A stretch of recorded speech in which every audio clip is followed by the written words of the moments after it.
ယနေ့ခေတ်မှာဘာသာရေးမဲဆွယ်မှုတွေကျွတ်ကျွတ်လုံလုံနဲ့ပြုလုပ်နေကြတာကိုများစွာတွေ့မြင်နေရတယ်။တပည့်တော်မကခရစ်ယာန်ဆိုင်မှာအလုံးလုံးတာ20ရှိပြီဖေဟာတဲ့။ဘာသာရေးမဲဆွယ်တော့တပည့်တော်ကဘယ်တော့မှမပြောင်းဘူးဖေဟာတဲ့။ဒါတကယ်ချီးကျူးစရာလေးစားစရာဂုဏ်ယူစရာကောင်းတယ်ပေါ့နော်။ဘာလို့လဲဆိုတော့ကိုယ်ဘာသာတရားရဲ့အနှစ်သာရတရားတွေကိုတကယ်တန်ဖိုးတွေကိုသိတဲ့အလျောင်းမိမိရဲ့ယုံကြည်ချက်တရားကခိုင်ခိုင်မြဲမြဲနဲ့တစ္ဆာရှိနဲ့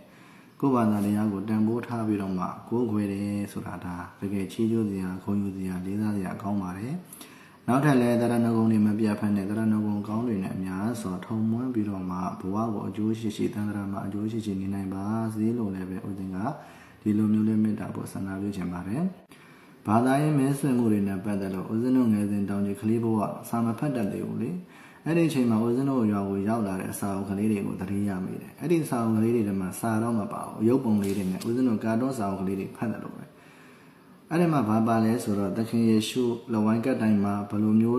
သူတို့ရဲ့ဖြစ်စဉ်တွေပေါ့လေအကုန်လုံးစာအုပ်ကလေးတွေနဲ့ထားတော့ကလေးတွေဆိုတော့စိတ်ဝင်စားတာပေါ့။အဲ့တော့စိတ်ဝင်စားစွာနဲ့ပဲကလေးတွေပုံကြည့်ပြီးတော့ဖတ်ရတယ်ပေါ့လေ။အဲ့ဒါလေးသတိရမိတယ်အခုနောက်ပိုင်းဘာတွေတွေ့မြင်ရလဲဆိုတော့ဦးဇင်းတို့တွေ line တို့သုံးတဲ့အခါMessenger မှာတစ်ခါတလေဆိုရင်တခြားသော group တွေကိုရောက်သွားတယ်ရောက်တယ်ဆိုတာကကိုယ်ကသွားတာမဟုတ်ဘဲသူတို့တွေကကိုယ့်ရဲ့အကောင့်ကိုသူတို့ group တွေကိုထည့်လိုက်တာဘာ group လဲဆိုတော့ခရစ်ယာန်တရားဓမ္မတွေပဲပြုလုပ်တဲ့ group တွေကိုရောက်အဲ့ထဲမှာလည်းတခြားသောဘုရားဘာသာဝင်တွေငါတို့ကိုဘယ်သူထည့်တာတော့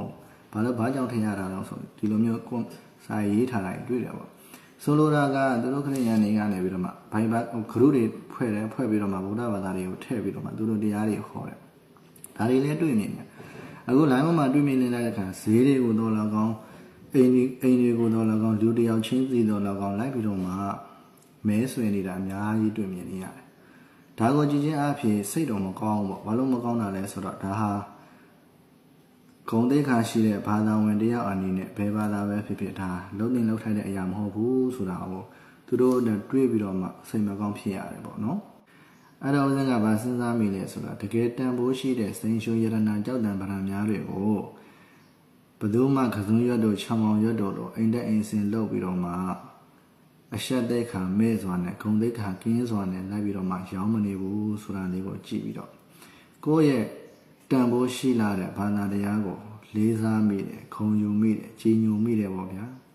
ကိုယ်ဘာသာတရားအတွက်ကိုအလွန်မတန်မှဝမ်းမြောက်ဝမ်းသာဖြစ်ပြီးတော့မှသူတို့အတွက်တော့တနာမိတယ်ပေါ့အလုံးမဲ့ငြိမ်းချမ်းသာရာရှိနိုင်ကြပါစေ